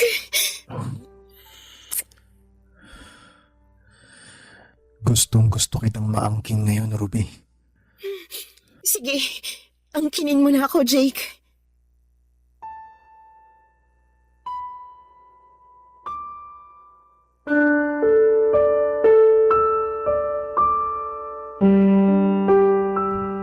Papadudot, may nangyari po sa aming dalawa ni Jake. At sa gabing yon ay hindi ko iniisip kung ano ang magiging kahihinatnan ng ginawa ko. Para sa akin ay tama ang mga nangyari sa aming dalawa at kailangan ko ang init sa aking katawan at binigay yon ni Jake. Inangkin niya ako at binigay ko ng kusa ang aking pagkababae. Alam kong mali dahil may asawa nga si Jake pero ginawa ko pa rin. Buong magdamag kaming nagyakapan at pinagsaluhan ang init ng pag-ibig. Buong gabi akong nangangarap na sana'y si Jake na lamang at sana'y pareho kaming single pero hindi. Hinayaan ko na magkasala ako, papadudot, at pumayag akong isekreto ang aming relasyon na dalawa.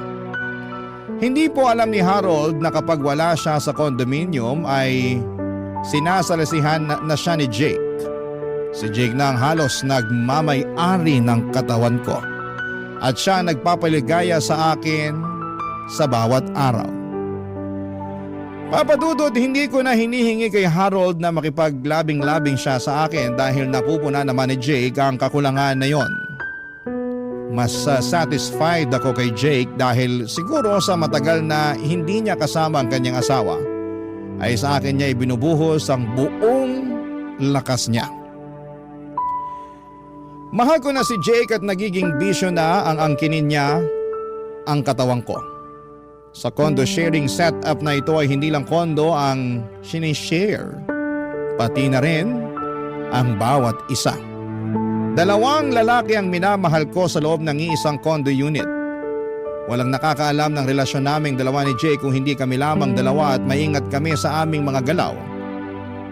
Kasi ayaw po namin, papadudot, na baka mahuli kami at masisira ang aming mga buhay. Para sa amin, hanggat maaari itatago namin itong lihim na relasyon na meron kami.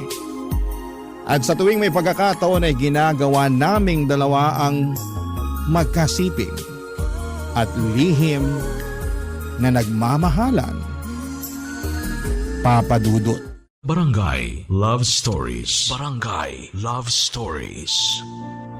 Papadudot, ilang beses nangyari ang pag-iisa naming dalawa ni Jake sa kama. Ilang beses na kaming nagkasala. Alam kong mali, pero hindi ko napigilan ang sarili ko. Sa tuwing magkasama kami, hindi ko maiwasang magpadala sa tukso.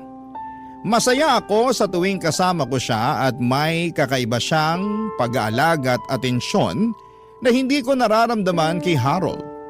Sa kanya, pakiramdam ko ay espesyal ako. Parang ako lang ang mahalaga sa mundo niya. Kaya naman paulit-ulit akong bumabalik sa kanya kahit alam kong mali.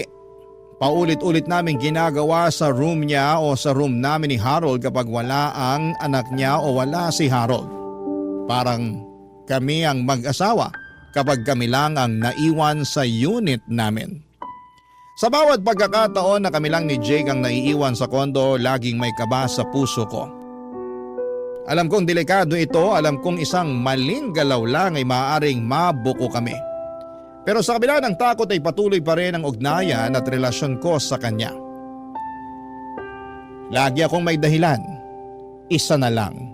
Huling beses na ito. Pero nauulit at nauulit pa rin. Para akong isang taong nahulog sa isang malalim na hukay at hindi makaalis. Para akong isang asong nauulol sa kanya. Hanggang dumating ang araw na pinakakinakatakutan ko. Nahuli po kami ni Harold. Ang masayang mundo na binuo ko kay Jake ay biglang gumuho sa isang segundo. Hindi ko makalimutan ang itsura ni Harold nang makita niya kami. Para siyang namutla pero hindi siya agad nakapagsalita. Nanigas siya sa kinakatayuan niya at sa mga mata niya ay nakita ko ang sakit at galit. Parang hindi siya makapaniwala sa mga nakikita niya. Alam kong nasaktan ko siya at sa totoo lang ay wala akong kahit na anong salitang pwedeng sabihin para mabawasan ang sakit na nararamdaman niya. Si Jake naman ay hindi agad nakapagsalita at nakagalaw. Para siyang natulala. Hindi rin niya alam kung paano magpapaliwanag. Kakatapos lang namin gawin ang bagay na yon sa kama at wala pa kaming saplot. Pareho kaming naka-underwear lang at hindi ako makagalaw. Hindi makatingin ang diretsyo kay Harold Papadudut.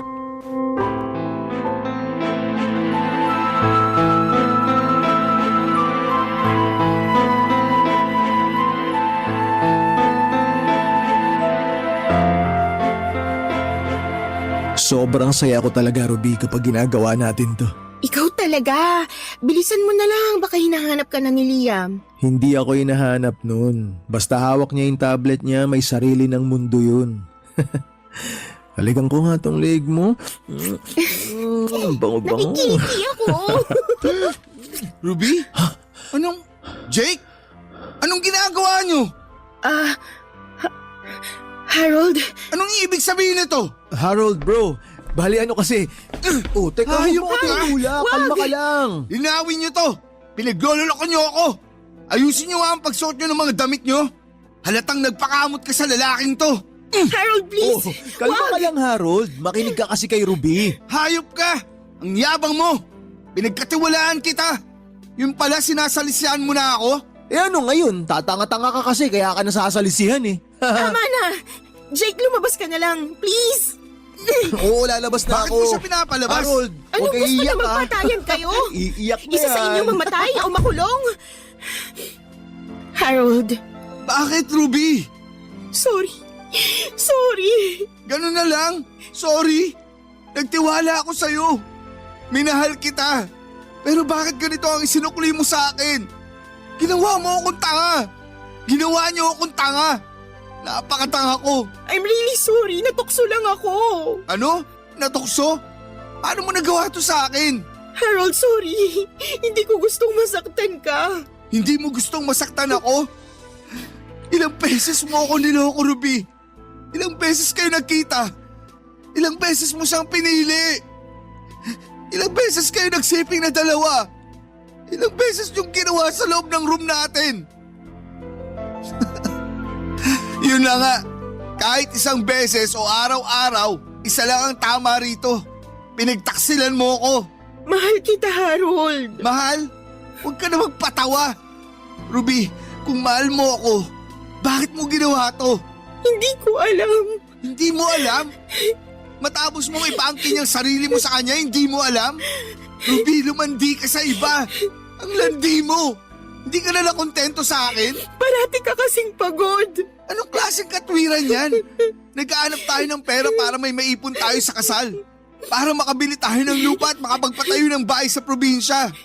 Sinabi mo sana kung talagang kating-kating ka na para kamutin ko. Tapos, hindi yung ganito. Hindi pwede ang baluktot mong katwiran. Harold. Tapusin na natin to. Ano? Tapos na ang relasyong to. Tapos na tayo, Ruby. Wala nang tayo. Harold, wag naman. Please. Ano pang silbi ng relasyon natin? Hindi na mabubura ang kahalayan nyo. Wala nang natira dito sa akin ni katiting pang respeto sa'yo. Wala na. Ay, wag naman. Hindi na mauulit to. Pangako. Hindi na ako tanga, Ruby. Mahal kita, Harold. Hindi kita kayang mawala. Alam mo, Ruby, hindi ko inakalang magagawa mo to sa akin. Binuhos ko ang lahat sa'yo. Pinangarap ko ang future natin. Pero anong ginawa mo? Patawad. Ang sorry, hindi nakakabura ng sakit. Anong ginagawa mo? Wala nang katuturang pang manatili dito. Aalis na ako. At baka makapatay pa ako ng tao. Magiging kriminal pa ako. Habang may natitira pa akong pagmamahal sa sarili ko, aalis na ako. Iiwan na kita.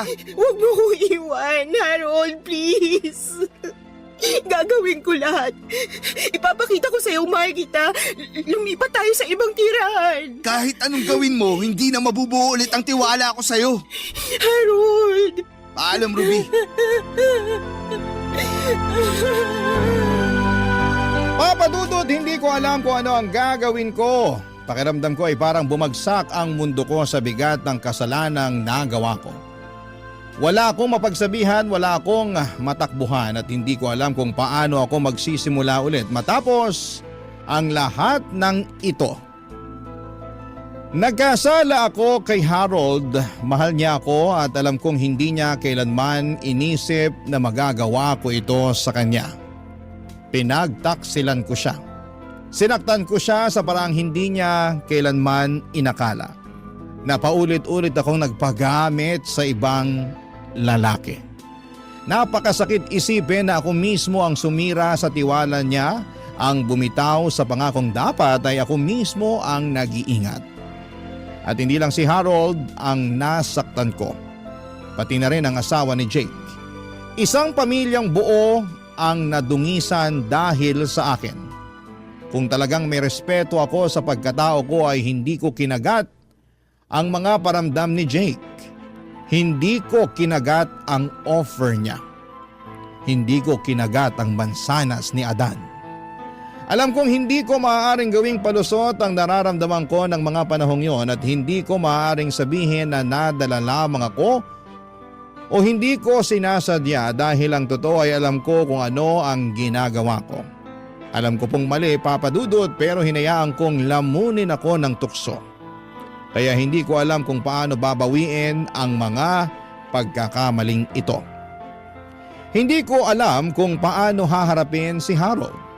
Mas lalo kong kinakabahan sa maaring mangyari kung sakaling malaman ng asawa ni Jake ang tungkol sa amin. Siya ang tunay na biktima ng kasalanang ito at ang anak nila. At kahit na anong gawin ko ay hindi ko na mababawi ang mga nangyari. Gusto kong magtago, gusto kong burahin ang lahat ng ito pero hindi ko magawa. Hindi ko kayang takasan ang sarili kong konsensya. Umalis ako sa condo unit na yon at winakasan ko na ang ugnayan namin ni Jake at nilunok ko lahat para lamang kausapin si Harold. Dahil ayaw kong mawala siya sa buhay ko. At umaasa ako na tatanggapin niya ako kahit buntis ako at si Jake ang ama ng dinadala ko.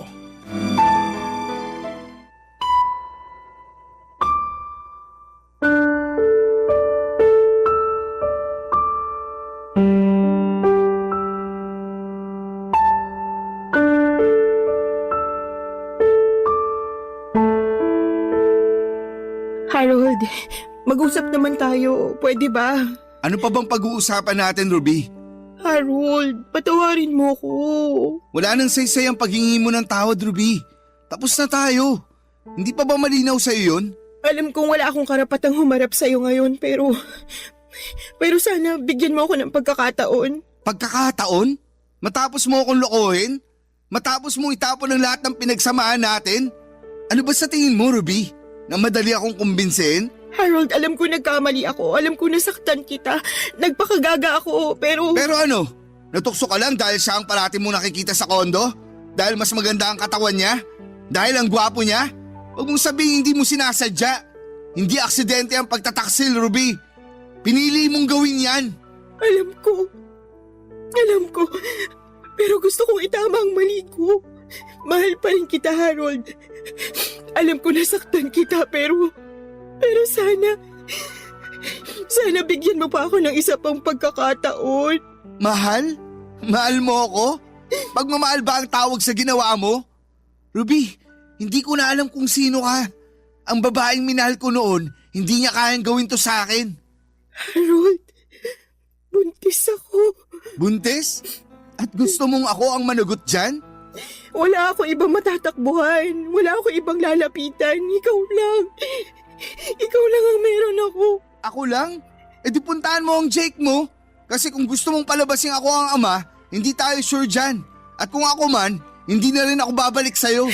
Harold, wala akong ibang gustong makasama kundi ikaw. Ruby, hindi ako tanga. Huwag mo naman akong gawing bobo. Sige na, umalis ka na. Baka ano pang magawa ko sa'yo. Harold, please naman. Hindi ko na alam ang gagawin ko. Sana naisip mo yan bago ka pumasok sa problemang yan. Pinili mo yan, Ruby. Pinili mong ipagpalit ako. Pinili mong humilata sa lalaking yun. Para kang higad na nangangate. Tapos ngayon, babalik ka sa akin dala ang bunga ng pagtataksil mo at aasa kang tatanggapin pa kita? At ang bonus, gusto mong pakuin sa akin ang batang hindi naman sa akin. Wow! Panalo ka dun ah. Ibang klase ka. Harold, please. Bitiwan mo ang kamay ko. Hindi ko to kayang itaguyod mag-isa. Wala nang ibang aako sa batang to. Hindi ko problema yan, Ruby. Hindi ko responsibilidad ang pagkakamali mo. Luluhod ako. Mahal pa rin kita, Harold. Alam mo, Ruby, kung talagang mahal mo ako, hindi mo sana ako sinaktan ng ganito. Hindi mo sana ako niloko. Harold, anong gagawin ko? Hindi ko na alam, Ruby. Basta ang alam ko lang, wala ka nang babalikan sa akin. Sige na, umalis ka na. At tama na yung pag-load mo. Hindi ako santo. Tsaka hindi ako nadadaan sa mga ganyan. Hindi mo awala ang panluloko mo sa akin. Hindi maalis-alis sa utak ko yung nakita ko. Yung nadatnan kong kayupan yung dalawa. Kaya umalis ka na. Alis! Harold! Ano pa bang gusto mo mangyari? Kakalad ka rin kita paalis dito? Yun ba ang gusto mo? Sige! Halika! Doon ka sa labas! Harold! Umayos ka! At huwag ka nang magpapakita pa sa akin! Papa Dudut, sobrang bagsak na bagsak ang pakiramdam ko ng mga oras na yon. Feeling ko ay iniwan ako ng mundo at feeling ko ay eto na ang bunga ng pagtataksil ko kay Harold. Hindi ko siya masisisi sa ginawa niya, ako naman ang may kasalanan ng lahat. Naging selfish ako at pinili ko ang mali at mas bumagsak ang mundo ko nang nalaman na ng buong pamilya ko at maging ng mga tao sa probinsya ang nangyari sa amin. Wala na po akong mukhang maiharap sa kanila at hindi ko alam kung paano ko haharapin ang mga kamag-anak ko. Lalo na sina mama at papa na tiyak na nasaktan at nadismaya sa akin. Ramdam ko ang bigat ng mga matang nakatingin sa akin, mga matang puno ng panghuhusga at pagtataka at pagkadismaya. Alam kong may mali akong nagawa at hindi ko rin naman masisisi si Harold na ipagkalat ang mga nangyari. Nasaktan siya ng husto, kaya hindi na niya napigilan ang sarili niyang maglabas ng sama ng loob. Pakiramdam niya ay nawala ang respeto niya sa sarili niya kaya hindi niya naisip ang magiging epekto nito sa akin. O baka naman gusto niyang ipahiya ako para maramdaman ko rin ang sakit at kahihiyan na nararamdaman niya. Hindi ko alam kung paano ko haharapin ang pamilya ko at naiisip ko pa lamang ang sasabihin nila ay parang gusto ko nang lumubog sa lupa. Alam kong marami silang itatanong, paano nangyari ito? Bakit umabot sa ganito? Hindi ko alam kung paano ko aayusin ang buhay ko matapos ang iskandalong ito. Mula nung kumalat ang balita ay hindi na ako mapakali. Hindi ko alam kung paano ako makakatakas sa mga mata ng mga tao sa paligid ko. Kahit saan ako magpunta, pakiramdam ko ay may mga matang sumusunod sa akin, mga matang punong-puno ng panguusisa at panghuhusga. Mga bibig na puno ng panghuhusga sa akin. Kahit sa bahay na inuupahan ko sa ngayon, hindi po ako mapalagay. Kahit wala silang alam, parang nahihiya akong humarap sa mga tao. Pati na rin sa bago kong pinasukang trabaho, nahihiya ako sa nagawa ko. Wala po akong ibang masisisi kundi ang sarili ko. Alam kong may mga desisyon akong nagawang mali. Alam kong hindi ko dapat hinayaan na umabot pa sa ganito. Pero huli na ang lahat. Nangyari na ang mga nangyari. Ang tanong na lang ngayon ay paano ko ito haharapin? Paano ako babangon mula sa kahihiyang ito? At paano ko mababawi ang respeto ng mga taong minsan ang naniwala sa akin? Sobra po akong nasaktan. Lumipat sila ng ibang tirahan, Papa Dudut, sina Jake at ang kanyang anak. Hindi ko na alam kung nasaan siya. At inilipat niya rin ang kanyang anak sa ibang eskwelahan. Ayaw ni Jake na panagutan ang anak ko. Sumulat ako sa inyo, Papa Dudut, dahil nang makita ko ang anak ko ay nasabi ko sa sarili ko na kailangan kong panindigan ang nagawa ko. Walang kasalanan ng bata at kailangan ko siyang mahalin kahit na ang tatay niya ay pinagsamantalahan lang ang kahinaan ko sa mga oras na kailangan ko ng lalaki sa tabi ko. Sana sa mga babae dyan ay mag-ingat kayo sa mga tulad ni Jake.